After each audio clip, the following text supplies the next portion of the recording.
আসসালামু আলাইকুম সবাইকে। ক্লাস 8 এ ২০২৬ সালে পড়াশোনা করতেছো এবং ইনশাআল্লাহ ডিসেম্বর মাসের দিকে তুমি আসলে জুনিয়র স্কলারশিপ পরীক্ষায় ২য় বারের মতো সেটা আরকি দিতে চলেছো। তোমার জন্য আমি এক্কেবারে তোমার হাফ ইয়ারলি পরীক্ষারও আগে জাস্ট ৪ টা টিপস শেয়ার করি। আজকের ভিডিওটা কাইন্ড অফ মানে একেবারে ঝটপটই হবে। আমি তোমার জন্য কিছু টিপস এবং ট্রিকস শেয়ার করব, যেটা তোমার এখন থেকে বৃত্তি প্রিপারেশনে আলাদা একটা মাত্রা নিয়ে এসে দিবে। তো এক্সাক্ট ৪ টা যে প্রিপারেটরি টিপস, চলো আমি তোমাকে একটু বুঝাই। তাহলে তুমি আশা করি খুব ভালো মতন ধরতে পারবা জিনিসটা। ফার্স্ট যে জিনিসটা ভাইয়া মাথায় রেখো, সেটা হচ্ছে এটা এতবার করে আমি বলছি, বোর্ড বইয়ের উপরে কিছু নাই। অর্থাৎ তোমার যা কিছু বৃত্তি পরীক্ষায় আসতে চলেছে এবং প্রিভিয়াস ইয়ারে আসছে অলরেডি, কিন্তু তোমাদের কোয়েশ্চেন পাবলিশের আমি একটা ভিডিও দিছি। কোয়েশ্চেন বলতে তোমাদের কোয়েশ্চেন না, কিন্তু তোমাদের এক্সাক্ট আগের ব্যাচের মানে সিনিয়র যে ভাইয়ারা তাদের যে কোয়েশ্চেনটা ছিল, ওই কোয়েশ্চেন অ্যানালাইসিস এবং তোমাদেরকে ওই কোয়েশ্চেনটা গুছিয়ে দেওয়ার অলরেডি একটা ভিডিও ছিল। তুমি চাইলে আমাদের ইউটিউব চ্যানেলে যদি ভিডিওটা দেখো তাহলে ওখান থেকে দেখতে পারো। তো আমি তোমাকে বলতেছিলাম ওইখানেও বোর্ড বইয়ের উপরে কিছু না, ওদের বারো যা কিছু আসছিল তা বোর্ড বইয়ের আন্ডার থেকে আসছিল একেবারে। ধরো তোমাদের এখানে কিছু কাহিনী আছে, যেমন বাংলা ফার্স্ট পেপারের যে পরীক্ষার ভিতরে যে রচনা লিখতে হয়, ফার্স্ট পেপারেরটাতেই কিন্তু সেকেন্ড পেপারের রচনাটা লিখতে হয়। বাংলা পরীক্ষা তো একটাই হয়। তো ওইখানকার ভিতরে কিন্তু কোনো প্রকার কি নাই বলতো, মানে অপশন থাকে না। দুইটা থাকে, একটা লিখতে হয়, একটা মাত্র খালি বাংলা রচনাতে, কারণ এখানে বেশি মার্ক 20 মনে হয় আর কি থাকে। ইংরেজি যে কম্পোজিশন, ওখানে কোনো অপশনই থাকে না। অন্যান্য যত সকল রিটেন পার্ট কোনো অপশনই থাকে না। স্টিল আমরা যে শর্ট নোটগুলা, শর্ট সাজেশনগুলা, যেগুলোকে আমরা মাস্টার সাজেশন বলতেছিলাম, এই মাস্টার সাজেশনগুলা যে দিছিলাম, বুঝছো, এই মাস্টার সাজেশন থেকে ভাই 100% কমন আসছিল। 100% কমন, বুঝছো, 100% কমন আসছিল। তো এটার কারণটা কি জানো? কারণ ওই সাজেশনগুলো আমরা জাস্ট ওদের বোর্ড বইকে অ্যানালাইসিস করে বানাইছিলাম। অন্য আর কোথাও থেকে অন্য আর কিচ্ছু করে না, জাস্ট ওদের বোর্ড বইকে অ্যানালাইসিস করে বানাইছিলাম এবং তাতে আমরা এখান থেকে ইনশাল্লাহ 100% মতন কমন পেয়েছি। বুঝছো? তোমাদের জন্য একই কথা। তুমি যখন এখন যেহেতু বোর্ড বইটাকে মেইন ফোকাসে রেখে পড়তেছো, সাথে তুমি আমাদের মাস্টার বুকও পড়তে পারো, কোনো সমস্যা নাই। বাট মেইন ফোকাস রেখে যেহেতু বোর্ড বইকে পড়তেছো, এটাকে ভালো মতন গুরুত্ব দাও। এইটার ভিতরে যা কিছু আছে তা একেবারে তুলোধনা করে দাও। ক্লিয়ার? এবং বোর্ড বই যখন পড়তেছো, তুমি আমাদের কমপ্লিট একাডেমিক প্রোগ্রাম থেকে পড়ো, তুমি অন্যান্য কোথাও থেকে লাইভ ক্লাস থেকে পড়ো, তুমি ফ্রি কন্টেন্ট থেকে পড়ো, যেখান থেকে পড়ো না কেন, তোমার ব্যাচে পড়ো, স্যারের কাছে পড়ো, বা বাসায় এসে ভাইয়া পড়ায়, যেটাই করো না কেন, মেক শিওর করো বৃত্তির আগে দুইটা কাজ করতে। এক, আমাদের এসএসপি 2.0 এর সাথে যুক্ত হইতে, সেটা তো অবশ্যই, সেটা আমি দেখাচ্ছি পরে, বাট শুরু থেকে নোট করে পড়তে। আমরা ওই এসএসপি 2.0 এর আজকে একটা খুবই একেবারে আন্ডাররেটেড ফিচার নিয়ে কথা বলবো, তাহলে তুমি বুঝতে পারবা। ধরো আমি আগে ওখানে যাই ইউটিউবে, তোমাকে পরে দেখাচ্ছি জিনিসটা। তো তুমি ডেসক্রিপশন বা কমেন্ট বক্সে লিংক পাবা, অথবা আমাদের এজ কোর্স যে ওয়েবসাইট আছে সেটার ভিতরে গেলে ক্লাস 8 এরটাতে যাবা, 6 7 8 এর পরে 8, তারপরে এই যে এসএসপি 2.0 অলরেডি প্রোগ্রামটা লাইভ। এবং প্রোগ্রাম শুধু লাইভ না, এখানে যুক্ত হওয়া মানুষ হচ্ছে 9956, মাশাআল্লাহ। যাই হোক, ওকে, যেটা বলি দেখো, তোমাকে বলতেছি যে এগুলো লাস্ট ইয়ারের ক্লাস যুক্ত করে দেওয়া আছে, তুমি ঢুকলে দেখতে পাবা লাস্ট ইয়ারের ক্লাস দেওয়া। এইখানে একটা জিনিস আছে, ধরো আমি যদি এইখানটার ভিতরে যাই, তাহলে তোমাকে দেখানো আমার সুবিধা হবে। হ্যাঁ, এইখানের ভিতরে দেখো ভাইয়া, এই যে একটা ফিচার, সেটা হচ্ছে টিডাব্লিউটি মেন্টরশিপ সাপোর্ট। টিডাব্লিউটি মানে কি জানো? এটা তোমার বড় ভাইরা খুব ভালো মতন জানে। এটা হচ্ছে টক উইথ টিচার্স। মানে তুমি তোমার যে টিচারের ক্লাস করছো ওই টিচারের সাথে কথা বলবা। জাস্ট ক্লাস করছো এমন না, ক্লাস না করে থাকলে ওই টিচারের সাথে কথা বলতে পারবা, সমস্যা নেই। এই জিনিসটা তোমাকে কিভাবে হেল্প করে? তোমার যা কিছু কোয়েশ্চেন লাইক ক্লাস রিলেটেড, তুমি আমাকে জিজ্ঞাসা করতে পারো, বিজিএস রিলেটেড, কোনো সমস্যা নেই। আমি আমার যে স্ট্র্যাটেজিগুলো দিয়ে এটাকে সলভ করছি, এটা ইনশাল্লাহ তোমাকেও আমি একেবারে ডিরেক্ট শোনাবো। ওখানে গার্জিয়ানরা থাকেন, তুমি থাকো, সবাই কথা বলতে পারবা। মিনিমাম তোমার জন্য সময় বরাদ্দ দেওয়া হয় 10 থেকে 12 মিনিট। এখানে তোমার একাডেমিক যত সকল জটিল ও পুরাতন সমস্যা আছে তা সলভ করা হয়। তো এই টিডাব্লিউটি এর মধ্যে আমরা আগের বার যত সব থেকে বেশি প্রবলেমটা পাইছিলাম, সেটা হচ্ছে নোট না থাকার জন্য রিভিশনে পিছিয়ে যাওয়া। নোট না থাকার জন্য রিভিশনে পিছানো। বুঝছো কি বলছি? নোট না থাকার জন্য রিভিশনে পিছানো।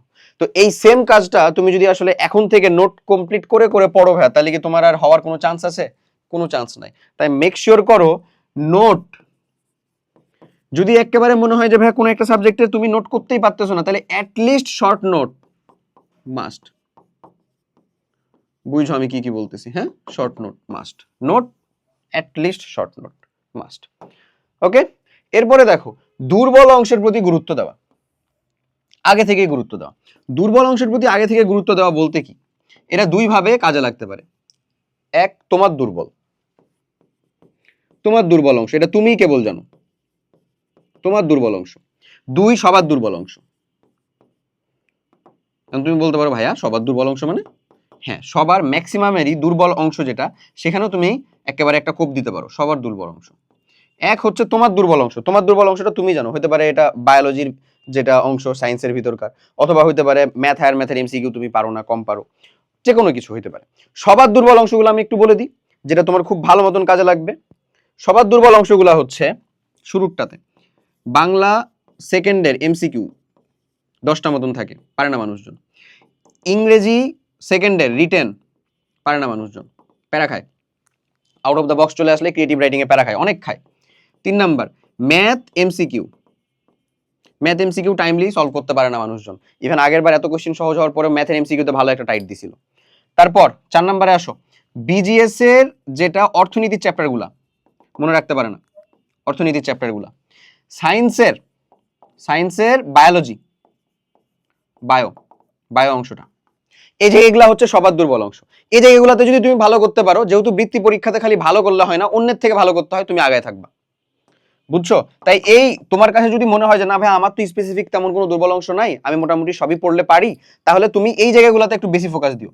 আর যদি দেখতে পাও যে না ভাইয়া আমারও কিছু দুর্বল অংশ আছে, আমিও কোনো জায়গাতে একটু পিছিয়ে থাকি, হয় না আমার জন্য, তাহলে তোমার মেক শিওর করতে হবে যে তোমার দুর্বল অংশ আগে কমপ্লিট করার পরে এগুলাতে যাওয়া, অথবা এগুলার ভিতরেই অনেকের দুর্বল অংশ আছে। তুমি তোমার দুর্বল অংশ কোনটা সেটা কমেন্ট করে অবশ্যই জানাও, আমরা সেটার উপর ডিফারেন্ট একটা সিরিজ বের করবো, যারটা হচ্ছে যেই কমেন্টটা সব থেকে বেশি আসবে, ডিফারেন্ট একটা সিরিজ বের করবো। ক্লিয়ার? ওকে। আচ্ছা, এরপরে সব থেকে জরুরি অংশ হচ্ছে মেন্টাল প্রিপারেশন। এটা অনেক জরুরি। আমরা যখন টিডব্লিউটি দিছি, সব থেকে বেশি আমাদের সময় গেছে কোথায় জানো? 10-12 মিনিটের ভিতরে ও কোশ্চেন করছে 2টা থেকে 3টা। সব থেকে বেশি সময় গেছে হচ্ছে ওকে মোটিভেট করতে, ও যেন ভয় না পায় সেটা বুঝাইতে, কারণ তোমার জন্য এটা প্রথম বোর্ড পরীক্ষায় তুমি বসতেছো, এবং দ্যাটস ওয়াই আমি তোমাকে বলবো এখন থেকে তোমার জন্য মানে একটু আগায় থাকার জন্য একটা সিম্পল সাজেশন হচ্ছে প্রোগ্রামের ফিচার টিচার অনেক বলছি, আর বলবো না, ওগুলা তুমি নিজে থেকে দেখো, তুমি আমাদের আগের বারের এই কন্টেন্ট নিয়ে হাইপ দেখো, সব দেখতে পারবা, রেজাল্ট দেখো। হাইপ কি আসলে, রেজাল্ট দেখো, রেজাল্ট আসল জিনিস। যাও, যেটা বলতেছিলাম, এখানে আসো ভাইয়া, আমাদের প্লেলিস্টের মধ্যে যাবা, তারপরে একটু নিচে নামবা, প্লেলিস্ট তো মেলাগুলা প্লেলিস্ট হয়েছে, দেখো নিচে নামবা, নিচে নামলে দেখবা এই যে এখানে ক্লাস 8 3টা প্লেলিস্ট আছে তোমাদের, বৃত্তি ও বার্ষিক suggestion master class with PDF. যেই সকল 3টা প্লেলিস্টের ভিতরে যেই সকল পিডিএফ আছে সবগুলাকে ঠাড়া ডাউনলোড করে নিজের কাছে রাখো, এবং ওই ভিডিওটা 1.5x স্পিড দিয়ে হলেও বা 2x স্পিড দিয়ে হলেও দেখে ফেলো। তারপরে ক্লাস 8 তোমার প্রয়োজনীয় সকল গাইডলাইন A to Z, এই যে A to Z যে সকল গাইডলাইনের কথা আমি বলছি এখানে, A to Z সকল গাইডলাইনের কথা যেটা বলছি, ক্লাস 8 তোমার প্রয়োজনীয় A to Z সকল গাইডলাইন, এটা তোমাদের জন্য আছে। ক্লাস 8 এ তোমাদের ভাইরা যখন পড়ছিল তাদের জন্য যেগুলো ছিল সেগুলোও আছে, সব আছে এখানে, যেগুলো পিডিএফ আছে উইথ পিডিএফ সবগুলো ঠাড়া ডাউনলোড করবা। তারপরে আছে হচ্ছে যে এখানে দেখো ক্লাস 8, এ থাম বাবা, দেখছো? ঠিক আছে, স্বাগতম জানাচ্ছ, ঠিক আছে, ওকে। দেখ যেটা বলতেছি, ক্লাস 8 বৃত্তি ও বার্ষিক শতভাগ কমন উপযোগী ক্লাস, এখানেও যা যা পিডিএফ আছে সবগুলা, ধরো এখানে 28টা ভিডিও, এখানে 72টা ভিডিও, অলরেডি ওইখানেই তোমার হচ্ছে কয়টা 100টা ভিডিও হয়ে গেছে, এখানে 23টা ভিডিও, 123টা ভিডিওর ভিতরে আমি মেক শিওর করে বলতে পারি ইনশাআল্লাহ তুমি 40+ পিডিএফ পাবা। ওই যে পিডিএফ সবগুলা ঠাড়া ডাউনলোড, এবং এখানে একটা রুটিনের ভিডিও আছে, যে রুটিনের ভিডিওটা তোমাকে যদি আমি জাস্ট দেখাই, এই রুটিনের ভিডিওটা তোমার একটু পরে কাজে লাগবে, হ্যাঁ পপুলারের ভিতরেও যদি চলে যাও, তাহলে এই যে একটা ভিডিও দেখো, ক্লাস 8 বৃত্তির পড়াশোনা করার জন্য ফুল প্রুফ রুটিন, যা যা কিছু যেমনে পড়তে হবে একেবারে, বুঝতেছো কি পরিমাণে মানুষজন এটা দেখে আসলে তারা সুবিধা পাইছে? তোমার জন্য সেম সাজেশনটুকু থাকবে। ওকে, তাহলে এই মেন্টাল প্রিপারেশনটুকুতে তুমি ইজিলি আগায় থাকতে পারবা যখন তোমার পড়াশোনাটা গোছানো, যখন তুমি দেখবা তোমার রেজাল্ট আসতেছে, তুমি দেখবা যে তোমার ফলাফল আসতেছে, বুঝছো? যখন তুমি দেখবা যে তোমার কাছে যুদ্ধে যাওয়ার জন্য ঢাল তলোয়ার সবই রেডি, মানে তোমার কাছে কন্টেন্ট রেডি, তুমি একটা কোশ্চেন করলে উত্তর করতে পারতেছো, তখন তোমার মেন্টাল প্রিপারেশন, মেন্টাল মোটিভেশন এমনি কাজ করবে। কথা ক্লিয়ার? সো এই বিষয়গুলোই মাথায় রাখতে হবে, এই 4টা টিপস খুবই খুবই খুবই গুরুত্বপূর্ণ। ওকে, এখন এই মেন্টাল প্রিপারেশনকে চেক করার জন্য কিন্তু তুমি আমাদের ডিরেক্ট এখনই একটা কাজ করতে পারো, সিওর স্কলারশিপ প্রোগ্রামের ভিতরে অলরেডি কিন্তু এই যে এক্সামের বাংলার এক্সাম দেখো, গণিতের এক্সাম, তারপরে হচ্ছে বিজ্ঞানের এক্সাম, বিজিএস এর এক্সাম, এগুলো যেহেতু সব এমসিকিউ এক্সাম, দ্যাটস ওয়াই তোমার ইংলিশের এক্সাম নাই, ইংলিশে তো এমসিকিউ সেরকম ভাবে আসলে ওই যে উদ্দীপক আকারে জাস্ট থাকে, ওখানে ইংলিশের এক্সাম নাই, বাদ বাকি সব কিছু এক্সাম দেওয়া আছে, তুমি যে কিসের এক্সাম দিবা দাও, মানে যুক্ত হওয়ার পর থেকে তুমি অলরেডি এক্সাম দিতে পারবে, অর্থাৎ তুমি এই প্রিপারেশনটুকু কিন্তু কাজে লাগাতে পারবা তোমার একাডেমিকের প্রিপারেশনেরও। আর এই যে আল্লাহর বান্দা কয়টা যারা আছো, এই যে যারা আছো এখানকার, এই যে ক্যাপের ভিতরকার ক্লাস 8 এর ক্যাপের মধ্যে কারা আছো, প্রায় 15,834 জন মানুষজন। তো এই ক্যাপের মধ্যে যেটি আছো, তারা যদি এই কমপ্লিট একাডেমিক প্রোগ্রামের সাথে সাথে এসএসপির সাথে যুক্ত হতে চাও, তোমাকে বলে রাখি তুমি কিন্তু লেজিট 50% ডিসকাউন্ট পাবা। আর যারা আমাদের মানে যারা ক্যাপে আছো, তারা যারা কমপ্লিট একাডেমিক প্রোগ্রামে আছো, তারা 50% ডিসকাউন্ট পাবা। জাস্ট তুমি যে কমপ্লিট একাডেমিক প্রোগ্রামে আছো সেটার একটা প্রুফ সহ পেজে ইনবক্স করো, তোমাকে ওখান থেকে সাপোর্ট দিয়ে দেওয়া হবে। ওকে। আর যারা শুধু এখানে ভর্তি হতে চাচ্ছ এসএসপি 2.0 তে, জাস্ট যারা যারা যুক্ত হতে চাচ্ছ এসিওর স্কলারশিপ 2.0 তে, জাস্ট জাস্ট শিওর স্কলারশিপ 2.0 তে, তারা এখন আর্লি বার্ড অফারে ভর্তি হতে পারো। আর্লি বার্ড অফারে, এই আর্লি বার্ড অফারটা শেষ হয়ে যাবে এক্স্যাক্ট আমরা লাইভ লঞ্চিং করার পরে। বুঝা গেছে? সো তোমাদের জন্য এই দুটো অপশন ওপেন আছে। একটা অলরেডি হিউজ সংখ্যক মানুষজন মানে যুক্ত হচ্ছে, এই সাড়াগুলো পেয়ে আমাদের আসলে অনেক ভালো লাগতেছে। ইনশাল্লাহ তুমিও যুক্ত হও, তোমার বৃত্তি এবং বার্ষিক দুইটার প্রিপারেশনকে একবারে শক্তপোক্ত এবং পাকাপোক্তভাবে বানায় ফেলো। সবাই অনেক অনেক ভালো থাকো, দেখা হবে নেক্সট কোনো একটা ভিডিও কন্টেন্টে। তোমার যে জায়গার দুর্বলতা সেই জায়গাটা অবশ্যই কমেন্ট করে জানাও, আমরা সেটার উপরে একটা ডেডিকেটেড সিরিজ শুরু করব, ইনশাল্লাহ আমি করব। আল্লাহ হাফেজ, আসসালামু আলাইকুম।